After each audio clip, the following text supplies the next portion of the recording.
tenemos una invitada de lujo, que es la doctora Luz Pacheco. Yo decía, no, yo les hacía leer un artículo que te dice, no te dice que necesariamente tengas que multar. Entonces, es cambiar el chip. Si recordamos cómo éramos de jóvenes, nos queremos comer el mundo, tenemos mucho interés en cambiar nuestro mundo. Sí. O sea, yo si estuviera en el tribunal por ser mujer y no porque tengo los méritos, me daría depresión. Y me dijo, no, pues Luz, tú eres mujer, tú no paras la olla. Esa fue, yo me quedé estupefacta, ¿no? Me dice, yo soy Polay Campos. Cuando me dijo eso, la verdad que se me paralizó el corazón. Le dije, y se lo dije, ¿no sabe usted el terror que su solo nombre produce en la población?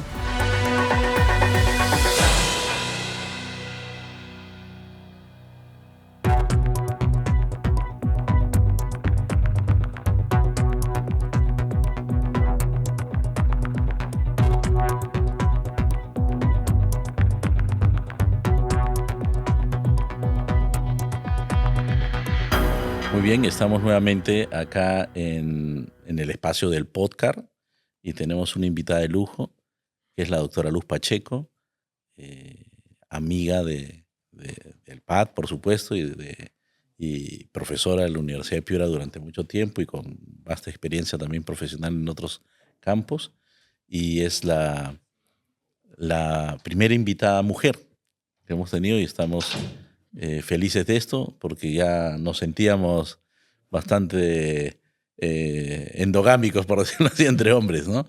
Gracias, Luz, por estar con nosotros y atender a esta invitación, que para nosotros va a ser un placer conversar contigo y conocer un poco más tu trayectoria personal y profesional. No, más bien las gracias a ti y al programa de alta dirección de empresa a través de esta iniciativa que me parece tan importante para el desarrollo del país, como es todo el análisis de proyectos y actividades en torno a la realidad peruana, porque me ha hecho recordar lo que decía el fundador de la Universidad de Piura, que una universidad no puede vivir de espaldas a los problemas de la sociedad que le rodea.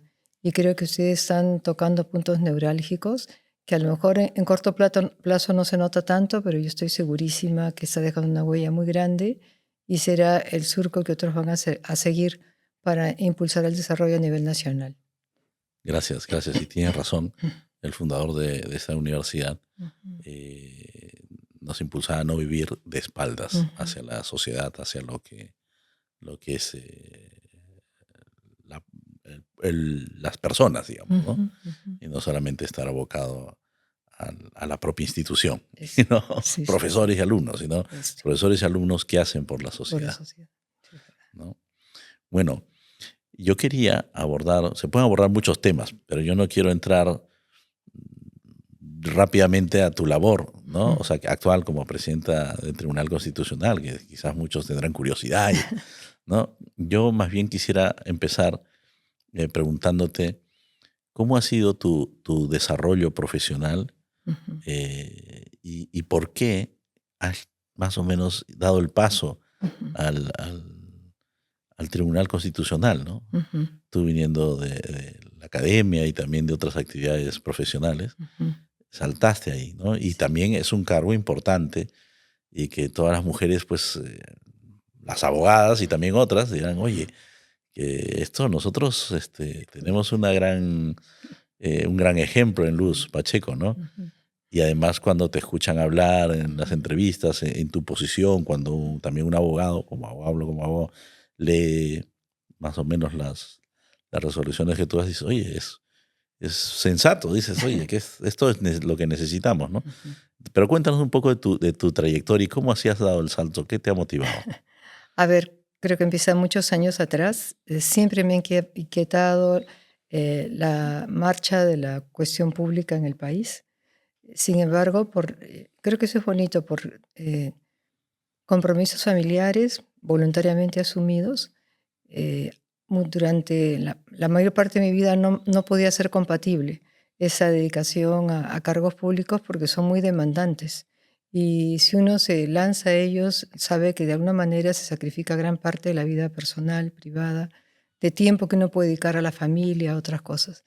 Entonces, además, los primeros años de ejercicio profesional, yo trabajé como gerente de recursos humanos, porque el área que más me atrajo del derecho fue justamente eso, el derecho laboral, porque veía que era muy cercano, muy cotidiano. Son derechos, pero no, no del tipo de los penales, que uno ve situaciones sumamente duras para las cuales yo no sé, no me sentía preparada para afrontar como una especialización. Y en esos años primeros de ejercicio profesional, en una empresa, bueno, eran varias empresas, era un grupo empresarial, había una de ellas que era de exportación de textiles. Y yo antes de entrar a mi oficina, yo estaba a cargo de la gerencia de recursos humanos en ese momento, siempre paseaba por la planta, por las plantas para ver a la gente. Y había una trabajadora que era muy buena, muy eficiente, tenía contrato temporal y llevaba un poco más de un año trabajando, tenía el mejor récord de productividad y trabajaban en telares en la planta, y entonces llegué y no estaba y nunca la había visto faltar. Entonces le pregunté a su compañera, y fulanita, ay doctora, no sabe, fue mujercita. No me acuerdo si me dijo mujercita o hombrecito. Le dije, ¿cómo? Le dije, no, no, ay, usted no sabe, no, mire, perdón, es que no quería que nadie supiera, pero hoy ha dado a luz. Pero ella me ha dicho que mañana viene a trabajar porque necesita el trabajo. Le digo, pero ¿cómo va a venir mañana a trabajar si hoy día ha dado a luz? No, le digo, no puede ser. Entonces, bueno, terminé mi recorrido, fui a la portería y dije, hice retirar su tarjeta de asistencia y le dije que cuando regresara, si es que regresaba, que fuera a mi oficina. Y efectivamente al día siguiente fue a mi oficina totalmente demudada, asustada, pensando que yo la iba a despedir. Y entonces le dije, bueno, me he enterado que has tenido un bebé, te felicito. Ya, doctora, pero yo ya estoy aquí porque necesito trabajar. Le dije, no, o sea, tú tienes que ir a ver a tu hijito. ¿Con quién lo has dejado? Con una vecina.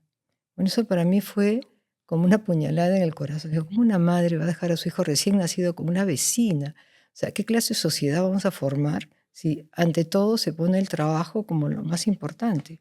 A la vez comprendía que la mujer necesitaba trabajar para alimentar al hijo. Eso iba de la mano. Entonces yo le dije, mira, ¿sabes? Le dije, tú has trabajado hasta el día anterior al parto. Tienes derecho al descanso pre y postnatal. Llevas un año acá, tienes derecho además a vacaciones. Así que tú más bien anda ahora a donde la centro social para que te dé los permisos, ayude con los subsidios, lo que haya necesidad. Entonces ella me miraba como si fuera extraterrestre, no me creía. Y me dijo, no doctora, pero yo necesito trabajar, ya te estoy explicando que después de eso vas a volver, pero quiero que no sé, me aclares algo, porque yo no me he dado cuenta que estabas embarazada. Es diferente la figura de una mujer embarazada de alguien que sube de peso. Y a ella no se le notaba. Le dije, ¿qué has hecho? Me he fajado. Entonces ya esa respuesta fue todavía peor. Se había fajado los 9 meses para que no nos diéramos cuenta que estaba embarazada. Al día siguiente ella regresó a trabajar de nuevo. Entonces la vi en la planta y dije, ¿qué haces acá? Te he dicho que no vengas. Al tercer día pasó lo mismo, le dije, te vuelvo a ver y te despido. Ya fue la única manera de que no volviera, ¿no? Y hizo sus trámites y se fue. Entonces, ese gesto, este tipo de abuso, ¿no? De romper todos los planes de una mujer que ha elegido ser madre, el crear o mantener una sociedad que pone por encima la productividad o la necesidad del trabajo antes que la familia, ha impresionado gran daño. Y que eso tenía que ver con leyes, con interpretación de leyes. Bueno, entonces yo seguí Y con trabajando. desconocimiento, por lo que entiendo, porque Claro, esta señorita, claro. señora, no No, pero entendía. también tiene que ver con que la protección a la madre trabajadora es débil, era débil. Entonces yo decía, no, hay que hacer un ajuste, ¿no? Para que esto no pueda darse de esta manera. Y era así, pues él me dijo, es que en el parque industrial, si a uno queda embarazada, o no te renuevan el contrato o te despiden. O sea, Entonces, por susto se había fajado. exactamente, por susto se había fajado. Y después ya, bueno, mientras que fue muy interesante porque también trabajé en la época del terrorismo, también como gerente de recursos humanos, tiempos difíciles, y también me acuerdo una cosa que demuestra cómo ha desarrollado la sociedad peruana respecto a lo que decías de valorizar el trabajo de la mujer, no por el sexo, sino por el aporte que haces a la organización. Entonces un día me dijeron, te llama el gerente general que vayas a su oficina. Entonces fui, me encontré que estaba el directorio, estaba el jefe de seguridad del grupo, con cara de todos de susto. Digo, ¿y qué pasa? Me dijo, no, es que hemos descubierto que el secretario del sindicato de una de las empresas es de Sendero Luminoso. Y entonces estábamos preocupados por tu seguridad. Perdón. No sabíamos qué podíamos hacer. Estábamos pensando que cambies de auto cada día. Entonces yo pensé, Yo no tengo imagínate tú cómo de cambiar de auto cada día, ni que tuviera una amistad de multimillonarios que me fue a prestar autos. Que yo dije, yo no lo veo factible. Bueno, entonces que cambies de ruta para llegar a la empresa. Y era una empresa que quedaba en un parque industrial con solo 2 entradas. Y que ponen un comando en cada entrada y me liquidan. O sea, no es que yo tenía muchas posibilidades. Al final decidí quedarme porque, como te decía, yo tenía una serie de... Había asumido ahí quedarme y sacar adelante algunas actividades. Dije, bueno, confiaré en Dios, seré prudente, pero no puedo hacer esto. No, te enseñamos a manejar un arma. Le dije, no, sí, por ahí sí ya no paso. Eso sí que no. Y a Dios gracias, bueno, como te digo, pero sí eran situaciones así complicadas. Y un día me di cuenta, yo era gerente de recursos humanos, que el gerente administrativo y financiero ganaba más que yo. Yo dije, si somos los dos gerentes de área, ¿por qué él gana más que yo? Así que fue donde el gerente general le digo, oye, ¿por qué fulanito gana más que yo? Además, tú negociabas el convenio colectivo. Exactamente, o sea, le dije, encima la que da la cara con los trabajadores, porque Claro. él no me quiere dar la plata, soy yo, él queda escondido. Y me dijo, no, pues Luz, tú eres mujer, tú no paras la olla. Esa fue, yo me quedé estupefacta, ¿no? Pero claro, como comprenderás, yo no me iba a quedar si no me subían el sueldo, si no me ponía, ya las cosas se arreglaron, pero fue la única vez en toda mi vida profesional que yo he experimentado una discriminación por el hecho de ser mujer. Eso nunca más en donde he trabajado, bueno, ni en la Universidad de Piura, que he trabajado tantísimos años, ni en la Universidad Santo Toribio de Mogrovejo, ni cuando ingresé también por concurso al Tribunal Nacional de Fiscalización Laboral, ¿no? Entonces, mientras que estaba en la universidad, siempre he alentado a mis alumnos a entrar a eso, a gestionar la cosa pública. Magistrados, siempre digo que sean jueces, que sean congresistas, que sean funcionarios, porque eso era otro tema que me llevó a mí a dar el salto, porque siempre nos quejamos de que hay corrupción, de que la gente no es capaz, la gente eso pues no, llega ahí para aprovecharse del cargo, pero si vamos a quejarnos todo el día, nos va a pasar lo mismo siempre, entonces hay que entrar, ¿no? Y siempre habrá gente, lamentablemente, que no hace las cosas bien, pero habrá muchísimas que las hacen bien. Entonces el primer paso que di, cuando ya vi que mis responsabilidades familiares me hacían compatible, más compatible poder atender otro tipo de trabajo, además de la universidad, postulé al concurso público para ser del vocal de la primera sala del tribunal de la SUNAFIL. Y fue mi bueno, había sido antes miembro de las comisiones del Indecopi en Lambayeque, donde viví, también en Chiclayo, ¿no? Y en Piura, ¿no? Ahí sí también pude ver un poco de todos los temas públicos, pero administrativos, pero ya más bien, ¿y por qué entré de la SUNAFIL? Porque yo veía que las multas que ponía la SUNAFIL eran tan altas que eso, en vez de fomentar la formalización, la desanima. Claro. O sea, yo les decía a los servidores, señor, ustedes llegan y ven que hay un incumplimiento, que hay una advertencia, señor, si yo regreso y esto sigue, lo multo. Pero no puede ser que lleguen y lo primero que hacen es poner una multa que te levanten peso. Y a veces esto no es porque hay un incentivo sobre la multa, es decir, alguna vez escuché, no lo he analizado, pero también creo que había esto en los tributos, es decir, si encontrabas una falla, ya sea tributaria o una falla laboral, el fiscalizador ganaba sobre esa multa. Esa multa. Mira, eso yo no lo he podido, no lo podría asegurar, pero lo que más bien creo es que tienen esa mentalidad. Yo me decía, pero doctora, la ley dice que hay que multar. Yo decía, no, yo les hacía leer un artículo que te dice, no te dice que necesariamente tengas que multar. Entonces, es cambiar el chip, ¿no? Por un lado, no pensar que los empresarios son unos... De control y sanción, digamos. Exactamente, ¿no? Sino se trata de promover. Entonces hay que promover la formalización, y por eso es que hay que apoyar al empresario formal. Entonces, por eso yo entré ahí, ¿no? Y después ya, ¿por qué fue al Tribunal Constitucional? Lo mismo. Y me di cuenta, no, yo creo que ya ahora sí puedo manejar ambas cosas, familia y trabajo, bien. Y entonces postulé en primer concurso que terminó en el cierre del Congreso. Y que, cierto. Esa, sí, efectivamente, ¿no? el Tribunal Constitucional era un tema tan álgido, controversial, sí. y que los que los componían, inclusive se hizo una elección. Eso. Y se cerró el Congreso, me parece, ¿no? Sí, en ese momento tú también estabas postulando. Sí. Habías postulado. Y yo pienso que providencialmente, porque al momento no lo entendí, pero indudablemente Dios tiene sus caminos, yo he presentado, claro, como mi vida ahí es larga, mi currículum era largo, entonces tenía un file bien grande con todo lo que había hecho, y con la primera página yo hice mi índice y saltaba, por ejemplo, del formulario 3 al 5. O sea, yo misma declaraba que no estaba presentando el 4. Pero no había posibilidad de de hacer o sea, de reponer o de regularizar esto, subsanar, esa es una palabra que me venía. Entonces me quedé fuera automático. Y dije, pero ¿cómo? Con todo el trabajo que me ha costado hacer esto, que me estaba con pena, pero bueno. Y de repente cierran el Congreso. O sea, me ahorré todo el mal rato de los demás que aprobaron el concurso y que no lograron pasar, ¿no? Y ya a la siguiente vez también dije, no, y ahora sí, porque también, ¿por qué entrar al tribunal? Porque ahí se ventilan cuestiones fundamentales, tanto para la gobernabilidad del país, como para la verdadera democracia, para defender los valores constitucionales, la ética pública. Decía eso, ¿no? Había visto también, lamentablemente, que la composición anterior tenía muchos enfrentamientos, había muchos problemas. Algunos de ellos yo creo que tenían unas posturas, a mi modo de ver, ideologizadas, ¿no? Entonces ya no, hay que colaborar, ¿no? Y entonces nada, me lancé. Estás entrando en un tema que a mí me llama mucho la atención, pero has dicho algo hace unos minutos sobre en tu labor docente, cómo motivas a los alumnos a que se preocupen y se interesen por la labor pública.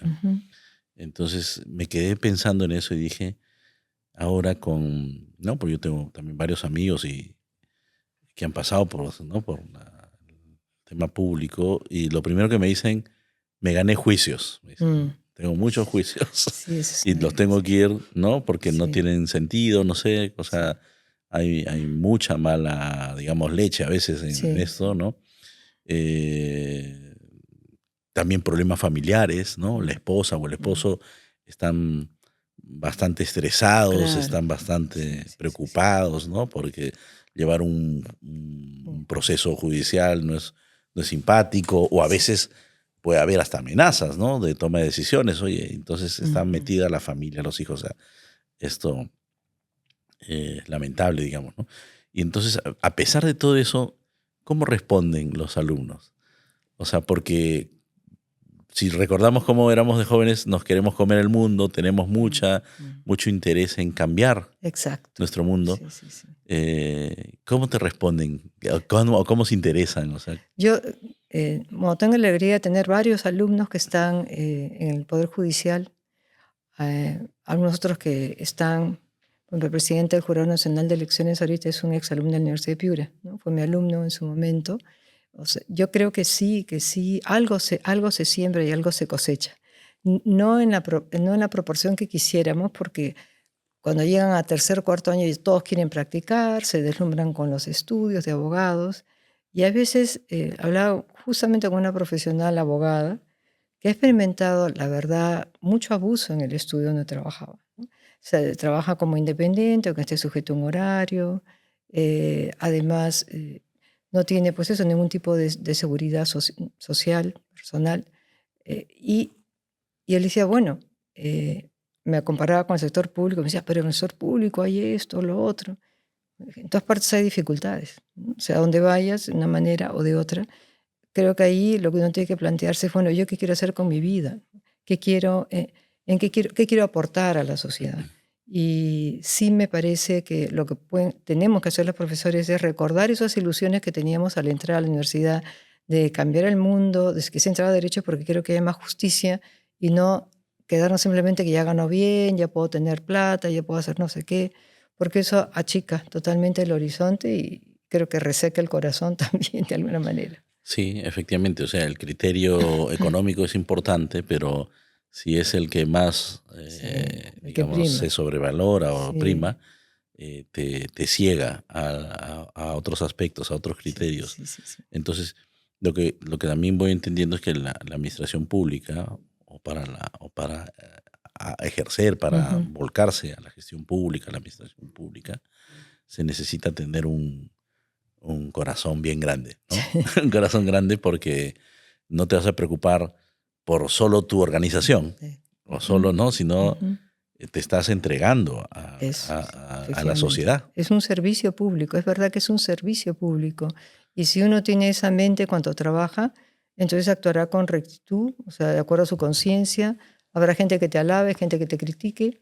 Como yo digo, para mí el haber trabajado en recursos humanos tantos años me ha forjado, porque los trabajadores decían que hacía muy poco y a lo mejor el administrativo y financiero decía que hacía demasiado. Entonces uno aprende a actuar, como bien dices tú, o sea, ¿qué quiero yo hacer? Y la satisfacción que uno experimenta de ver Claro. que puede poner su granito de arena para mejorar la situación no se compensa con dinero. Me hace pensar también que en el país necesitamos escuelas de gestión pública, Sí. no solamente en la parte técnica, ¿no? Que te Ujú. ayuden a elaborar los contratos, como es la contratación pública, Mm. sino principalmente a querer el bien común, Exacto. a, Sí. a buscar un comportamiento ético Ujú. integral, Integral. ¿no? Y creo que esto es algo que también se tiene que impulsar, hasta Sí, desde el sector privado quizás, ¿no? efectivamente, Buscar efectivamente. desarrollar escuelas de gobierno, Sí, sí, sí, sí. ¿no? O de gestión pública, ¿no? No es porque el privado, sino que No. esas personas son tan especiales Ujú. que se tienen que motivar de una manera adecuada y se tienen que formar de una manera adecuada. Efectivamente, sí, no basta una generalidad.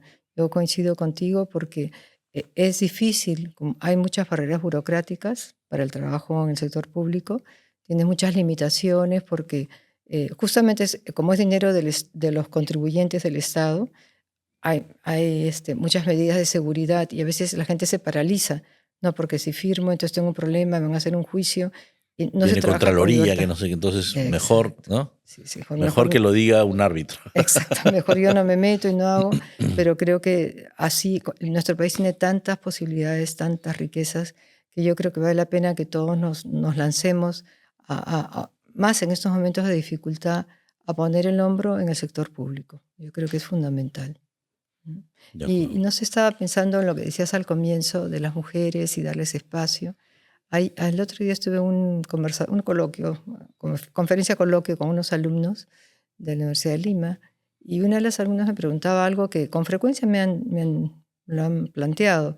¿Qué pienso yo de las cuotas de género, ¿no? Para las mujeres? Y yo después me quedé pensando, bueno, le dije lo que ahora voy a adelantar, pero después le todavía me reafirmé. O sea, creo que hablar de cuotas para las mujeres es minusvalorarlos.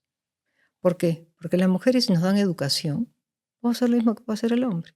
O sea, yo si estuviera en el tribunal por ser mujer y no porque tengo los méritos, me daría depresión. Yo creo que alguien que tenga autoestima no quiere estar en un Claro, sitio no, por su no te lo has sexo. ganado, sino Exacto, por la norma compasión. dice que te lo tienen Claro, que dar. casi por compasión, bueno, como mujer que pase. No, no. Entonces yo creo que lo que tenemos que lograr es lo que ustedes ahorita están haciendo, dar espacio para que la mujer se presente, que pueda hablar, que se note que también ella puede llegar sin necesidad de ayuditas extras. Es un poco lo que yo pienso de esos temas, ¿no? Tienes razón, tienes Ujú, razón. No lo había visto, pero tienes razón. Quiero volver ahora al tema que comenzaste a hablar de ya del tribunal y ujú, el tema de la justicia, ujú. ¿no? Eh, claro, si la justicia no es realmente lo que se Exacto. tiene que dar, las personas yo creo que se van muriendo de tristeza, se van muriendo, ¿no? Entonces Ujú. cada uno va resolviendo, Exacto. ¿no? Sí, sí. Entonces, ¿cómo ves la justicia en el Perú? Mira, empezando por nosotros y un mea culpa, demasiado lenta, excesivamente lenta. Y la justicia cuando tarda ya no es justicia. O sea, tenemos en el tribunal casos, ayer veía uno que estaba firmando, bueno, yo no soy la ponente, pero veía, yo también firmo porque, bueno, ya recién se la ha presentado, tiene 3 años en el tribunal. Y digo, eso es inadmisible, inadmisible. Pero ¿qué pasa? Hay 7.000 casos, somos 7 magistrados, llegan los casos, se distribuyen por comisiones y a veces la persona que tiene ese caso, después le llegan otros que parecen más urgentes y sin querer se van durmiendo. Claro, ¿Qué necesitamos con urgencia? Y lo estamos trabajando ya, emplear más los medios tecnológicos y la inteligencia artificial. Tengo la alegría de poder decir que hemos estado en Brasilia la primera semana de mayo, en un encuentro de presidentes de tribunales constitucionales, pero queríamos también ver cómo aplican allá en 3 tribunales la inteligencia artificial. Y hemos regresado con un convenio de asistencia técnica para ayudarnos a implementar in-house la inteligencia artificial con plena transparencia, porque nos va a ayudar a identificar el objeto de la demanda, a agrupar las demandas, a unir la jurisprudencia del tribunal, como ha resuelto en ese tipo de casos, y hacer un resumen de un expediente que tiene a lo mejor 7 tomos, que un asesor se demora 4 días en aclararse, la En inteligencia te lo minutos. hace en 2 minutos, ¿no? Y sin palabras que le sobren.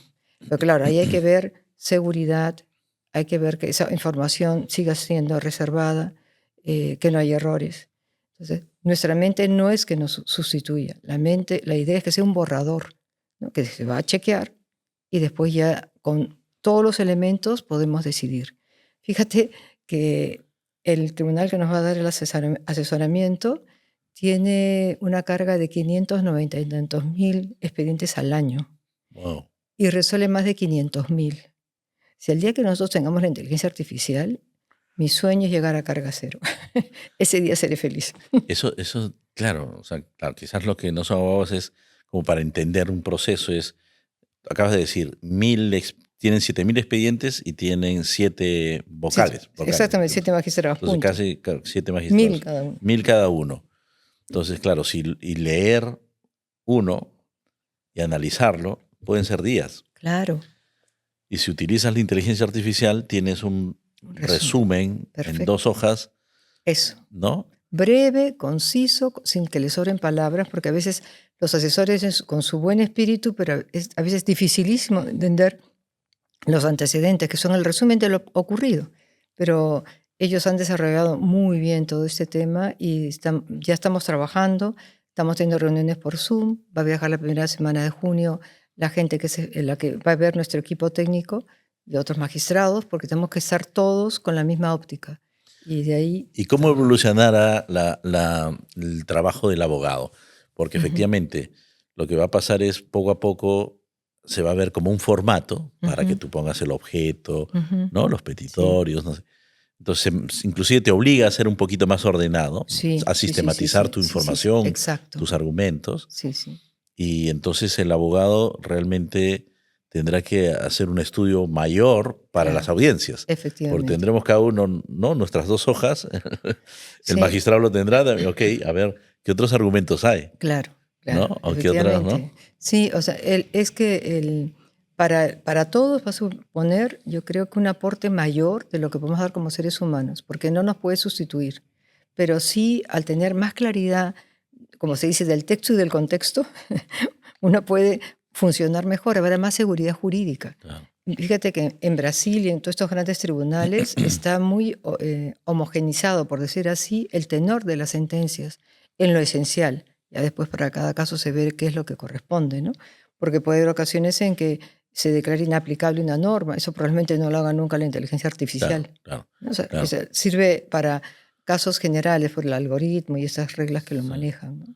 No, lo que va a hacer es reducir tiempo de análisis, pero no de síntesis. Exactamente. La síntesis la seguirá haciendo la persona, el ser humano. Exactamente. Sí. Qué extraordinario. Oye, pero si esto se aplica y tiene un éxito en el Tribunal Constitucional, cuando esto comienza a bajar al propio Poder Judicial, claro, será extraordinario. Será extraordinario. Yo creo que si logramos acortar los tiempos en ese análisis de las situaciones, no vendrán este tipo de, con todo respeto, de demandas donde hemos visto cómo se dan miles de páginas y no hay nada objetivo que sustente la acusación, ¿no? Entonces ahí toda la paja va a desaparecer. Y junto con este empleo de medios informáticos, insistir en lo que tú comentabas, ¿no? En la ética, ¿no? En que la gente sea más responsable de cada uno de sus actos frente a la comunidad, ¿no? Todo el bien o el mal que uno puede hacer cuando toma una decisión. Claro, y quizás, o sea, estamos tan lejos todavía porque la justicia no es castigar desde esencia, ¿no? Porque también si uno piensa, lo que uno quiere es reparar.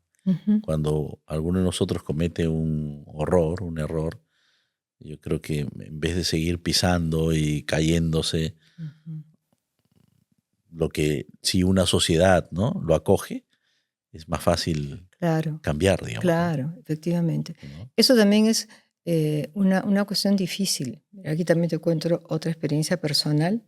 Recuerdo que en otra empresa en la que trabajé, había un obrero que era el mejor en su sección, muy buen trabajador, nunca faltaba, y de repente no fue a trabajar un día, 2 días, 3 días, y no queríamos despedirlo porque era muy bueno y no sabíamos qué pasaba.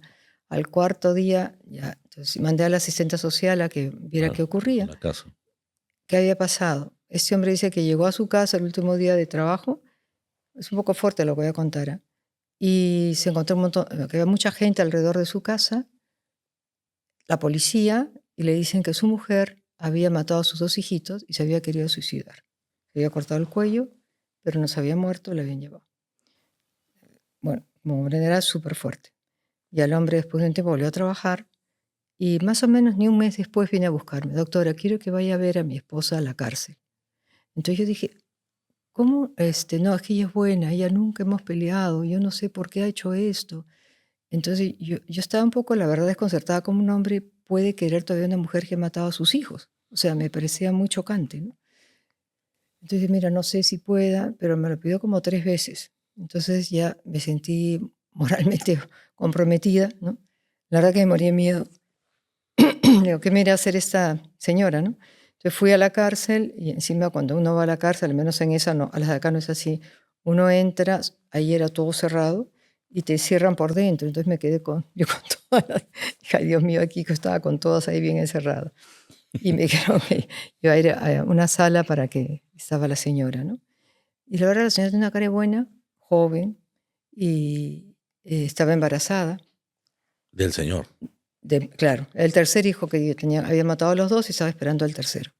Entonces tenía acá la cicatriz de lo que se había querido matar. Bueno, estuvimos conversando, le pregunté qué había resultado. Que el hombre le pegaba. El hombre no le daba lo suficiente para los niños y ganaba, era de los que tenía las más altas remuneraciones como obrero en la empresa.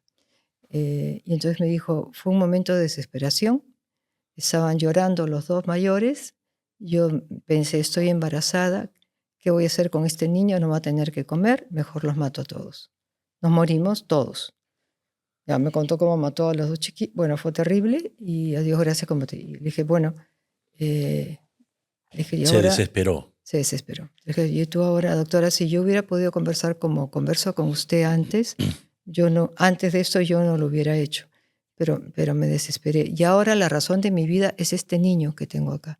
Si él no estuviera, yo no quisiera vivir, ¿no? Entonces, bueno, pues, ya la siguiente vez que hablé con el Aurelio, le dije, oye, tú tienes la culpa de esto, por eso es que sigues buscándola, ¿no? Bueno, ok, pasó, hubo atenuantes, salió como a los 2, 3 años de la cárcel, y un día viene él y me dice, doctora, ya salió mi esposa, quisiera que le dé trabajo.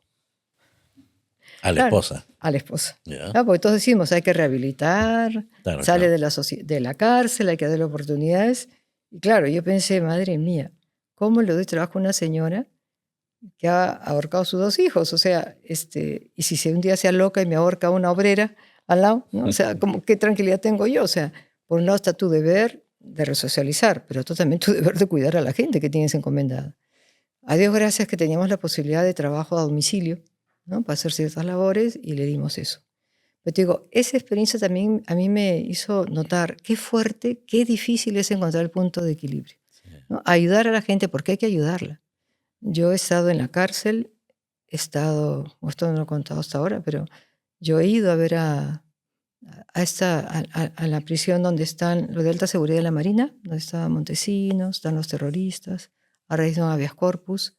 Quise ver si este señor pedía, Montesinos era verdad o no. Y ahí me encontré bueno, yo pregunté si quieren, yo puedo visitar a los señores, a los terroristas, ¿no? Y al otro que estaba ahí, que eran 4 personas. Pero si no quieren, no, porque mi visita era solo para uno. Y dijeron que sí querían que fuera. Entonces entré, los saludé, me enseñaron las cosas que hacían, donde estaba su cuarto, su baño, bueno, tenían un patio grande. Y yo soy un poco distraída, porque claro, me los saludé, pero no escuché bien los nombres, ni me había fijado quiénes eran en concreto. Pero casi al final de la conversación, uno de ellos me dice, yo soy Polay Campos. Entonces, cuando me dijo eso, la verdad que se me paralizó el corazón. Le dije, y se lo dije, no sabe usted el terror que su solo nombre produce en la población. Y entonces él me dijo, de verdad que lamento el daño que he causado, una cosa así. Bueno, con los otros dos también hablé. Me pareció que ninguno de ellos dice que va a volver a utilizar la violencia para imponer sus ideas. Y a la salida comenté yo de este Pola Campos, que sí, ya está por salir. Y me dijeron que él había iniciado una acción para que pudiera ir un capellán a verlo hacía varios años. Y fui al tribunal y había un habeas corpus que había presentado Pola Campos hacía varios años para tener derecho a la libertad religiosa de asistencia espiritual. Y cada cierto tiempo va un capellán. Entonces ahí dije, bueno, uno dice, Pola Campos, que no salga. Cada persona es cada persona. O sea que no podemos etiquetar a la gente. No ser unos incautos, ser prudentes, pero si de verdad somos seres humanos que confiamos en la rehabilitación, en lo que dice la Constitución, yo creo que tenemos que darnos la mano con prudencia. Simplemente lo digo porque son cuestiones bien difíciles, ¿no? A veces que hay que enfrentar, pero todos estamos comprometidos en esto. O sea, cualquier persona puede tener la oportunidad de darle trabajo a una persona, ponte, que está en la cárcel o que está haciendo trabajos comunitarios. Bueno, con prudencia, como decía alguien, mira, yo voy a dejar para esos trabajos comunitarios que me limpien el garaje, pero no que pinten mi casa, por dentro, solo por fuera. Claro, por fuera. Por decir, Sí, ¿no? sí. Hasta ahí estar seguros. Hasta ir conociendo, ¿no? Ir conociendo. En fin, son experiencias fuertes que he tenido, pero que sí me están sirviendo para tratar de ser lo más objetiva posible a la hora de administrar justicia. Y cuando uno administra justicia, ¿no? Y que tú estás en el tribunal, digamos, en el más alto nivel, y sobre todo ves las garantías constitucionales, porque las personas no entienden muy bien, piensan que el Tribunal Constitucional es como la cuarta instancia, sí, ¿no? Ese problema. Pero el Tribunal Constitucional es principalmente los temas más sensibles de la persona, sobre todo, ¿no? Sí, son las garantías constitucionales. Entonces, cuando has tocado estos temas tan sensibles, esto que has contado, ¿no? De la señora, o ahora lo de los terroristas, ¿cómo tienes esa fortaleza? Porque cualquiera también se asusta, ¿no? O sea, dices, oye, ¿de dónde viene la fortaleza de un juez, bueno, ¿no? De un magistrado para enfrentar y decir, ojalá no me esté equivocando al administrar justicia de esta manera? Bueno, eso yo al menos sí soy una persona que cree en Dios y estoy segura que de ahí viene la fortaleza. Le pido muchas luces, me encomiendo a Él.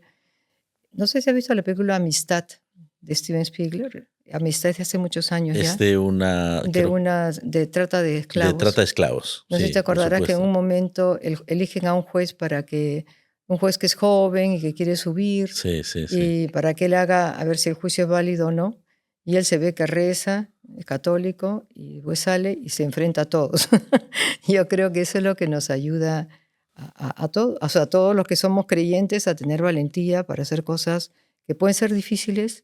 Uno se puede equivocar, pero también es importantísimo creer en la buena fe de los demás, ¿no? La gente nos equivocamos, pero no hay que etiquetarnos.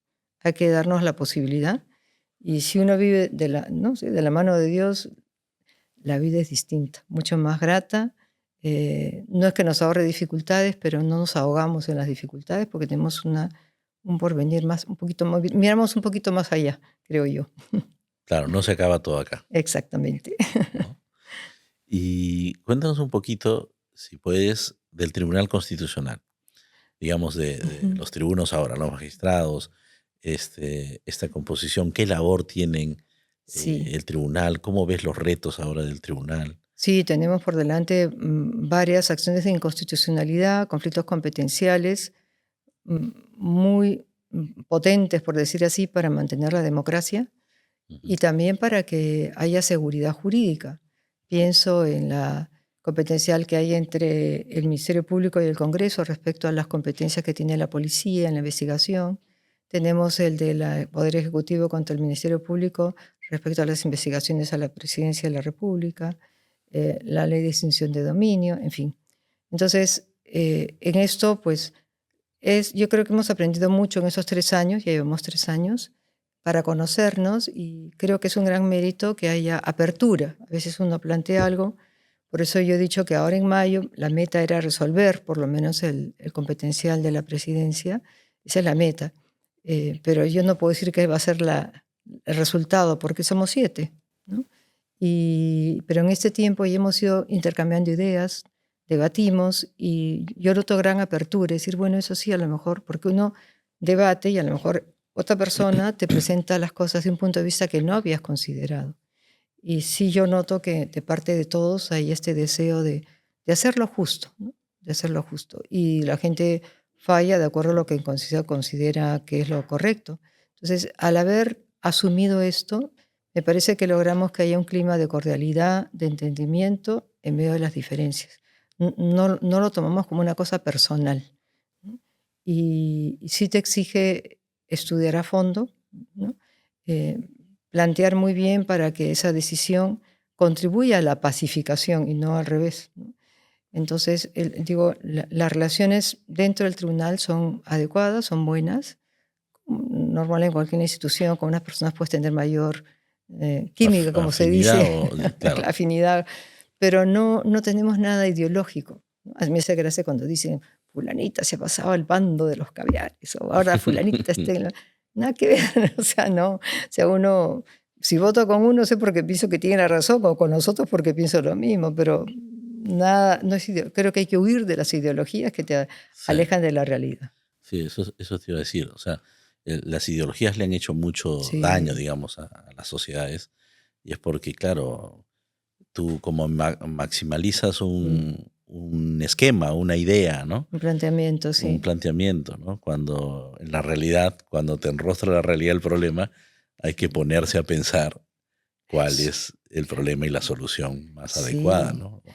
no, de ¿No? O sea, hecho. no aplicar un esquema, no Sí, aplicar un modelo, ¿no? sí, porque el derecho no crea la realidad. El derecho tiene que descubrir cómo es la realidad y regular de acuerdo a eso. Yo le he dicho siempre a mis alumnos, si ustedes se quieren dedicar a regular las telecomunicaciones, tienen que aprender cómo funcionan las telecomunicaciones. No pueden imponer algo que consideran que va a ser lo más conveniente cuando ignoran.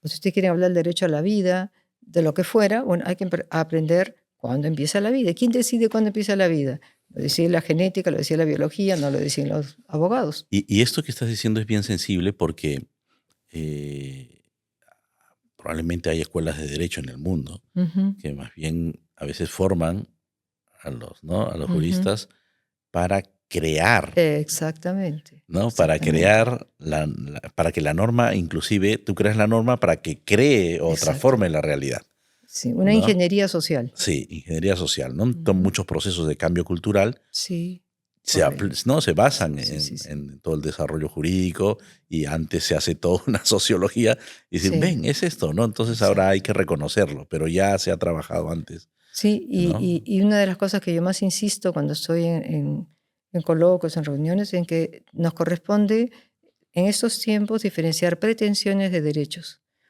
Un derecho es algo que tiene un título que te habilita a exigir, ya sea que viene del derecho positivo, del acuerdo de la sociedad, del Estado, o que la naturaleza te lo exige. Pero todo aquello que nazca de simplemente el deseo de alguien que no responda a la realidad, eso es una simple pretensión y no se cae en una discriminación. También he visto, creo que todos, que a través a veces de los jueces se cambia el modelo hasta constitucional, Claro, ¿no? Por los claro. valores subjetivos del juez, y eso no, o sea, uno tiene que defender la moral objetiva de la Constitución, no la que uno considere que es la más conveniente. Además, cuando vas en contra de la realidad, tarde o temprano, Sí, las aristas ¿no? Se sí, muestran, ¿no? Y la realidad efectivamente. se muestra, sale, Sí, sí, sí, sí, sí, sale a flote y efectivamente. no es imposible crear algo, tendrías que crear lo mismo que refleja la realidad, ¿no? Tal ¿No? cual. Efectivamente, estoy de acuerdo. Sí, sí, sí. Entonces, tu encargo en el Tribunal Constitucional, ¿cuánto tiempo es el Mira, a que ver, te... si nos eligieron en el 2022, acabamos en el 2027 como magistrados. Me eligieron el 4 de septiembre como presidenta, son 2 años en la presidencia en principio, y puede haber una elección de un año más, pero de hecho ahí acabamos nosotros, ¿no? Sé que se están debatiendo varias reformas constitucionales no sé, para el tiempo que dure el cargo del presidente o para cómo hacer para renovar los cuadros. Porque si uno compara con otros países, somos pocos los magistrados. Yo sí creo que vendría muy bien 3 magistrados más con una relatoría, Pero también habrá que ver cómo nos ayuda la inteligencia artificial, ¿no? Eso para mí Tienes también razón. es un punto Ese piloto va a ser importante. buenísimo. Sí, y después también el tiempo de duración del mandato, que en ningún país es tan corto. Bueno, hay algunos, pero no es tan corto normalmente. No, En fin, normalmente son 7 años inclusive, exacto. ¿no? Creo que en Alemania algunos vitalicios y otros 12 años. Hay también alguna iniciativa que he leído de decir, bueno, cuando esté por acabar el periodo, el Senado podría proponer a algún magistrado convalidarlo por otro periodo. Y si el magistrado acepta, sigue. Ya, esas son cuestiones que se pueden ver. Pero sí creo que el aprendizaje que uno tiene, como en todo trabajo, a los 3 años ya uno se mueve con más facilidad, ¿no? Cuando ya tienes la carrerilla, te vas. Claro, claro. Esa es una pérdida de conocimiento y de Para el Estado, experiencia para el Estado para el Estado. importante. Sí, sí, sí. Porque, claro, lo que tenemos actualmente es una polarización política, una Sí. polarización social. Y la justicia es una de las, ¿no? La administración de justicia es una de las herramientas, yo creo, para comenzar a unir, Efectivamente, ¿no? Porque se efectivamente. enfrenta el Congreso con el Sí, Ejecutivo, sí, Ministerio y, Público, ¿no? con la policía y todos. Sí, sí, Entonces es, sí, no, claro, el Ministerio Público, claro. ¿no? Entonces todo esto, si no se sana, Ujú, y sí, que haya una visión de sanar, no una claro, visión de partir, porque claro. lo que estamos partiendo es al país. Sí, sí, sí, sí, sí, sí. No, eso de hecho, por eso es tan delicado estos temas que tenemos por definir, como una cirugía, ¿no? Muy delicada, porque no se trata, como lo he dicho ya, ni de, por ejemplo, promover una impunidad para quien esté al frente de la presidencia de la República, pero tampoco fomentar un desgobierno donde se pierda todo respeto a la institución presidencial. Entonces, sí, hay que trabajar en estos momentos con urgencia, pero sin atropellar. No sé, porque a la gente dice, ¿cómo se demora el tribunal? Es verdad, yo como quisiera ir más rápido, pero quienes tienen más causas a su cargo son las salas. Salas de 3 magistrados reciben como 300 causas al mes, ¿no? Entonces, los 15 primeros días trabajan las salas y los últimos 15 días trabaja el pleno. Claro, Entonces, a veces uno dice, ay, como quisiera que la próxima semana pudiéramos discutir esto, pero hay que respetar el calendario de claro, el trabajo. calendario de trabajo. Sí. Bueno. Muy bien. Luz, muchas gracias. No, Yo gracias. quiero que es momento, no quiero abusar. Muchas gracias por tu Ujú, tiempo, por tus ideas. Has ujú. compartido cosas bastante personales, ¿no? Te agradezco mucho y ojalá podamos tener otra oportunidad de conversar. Encantada. ¿Sí? Muchas gracias también a ustedes por la oportunidad de poder exponer esos temas que realmente son importantes, creo yo, para las mujeres y para la sociedad, ¿no? Las mujeres, decía antes, no somos un espécimen especial, simplemente nos han dado recién en el siglo XX la oportunidad de mostrar que aportamos y mucho en la gestión pública de la sociedad, En la no solo gestión en lo pública, privado. pero yo creo en la familia. Si no Mucho. hubiese habido mujer, la verdad no hubiésemos llegado al siglo No, XX o no, no. XXI, Por eso también, ¿no? es que antes pensaba que solo la familia y el marido solo en la calle, no señores, aquí los dos adentro y afuera. Y si me dan a elegir, lo diré siempre, primero es la familia y después el trabajo. Porque al final el trabajo se va, lo que te queda es lo que hay en el corazón, no lo otro. Entonces, por eso te decía al comienzo también que ese saber poner la jerarquía y no anteponer los propios intereses o mis objetivos, yo quiero llegar a esto, a como dé lugar, al final eso hace daño a uno, hace daño a la sociedad. En cambio, cuando uno trata siempre de armonizar, al final las cosas salen mejor. Gracias, Luz. Muchas Nada, gracias por un estar con gusto. nosotros. Muy bien.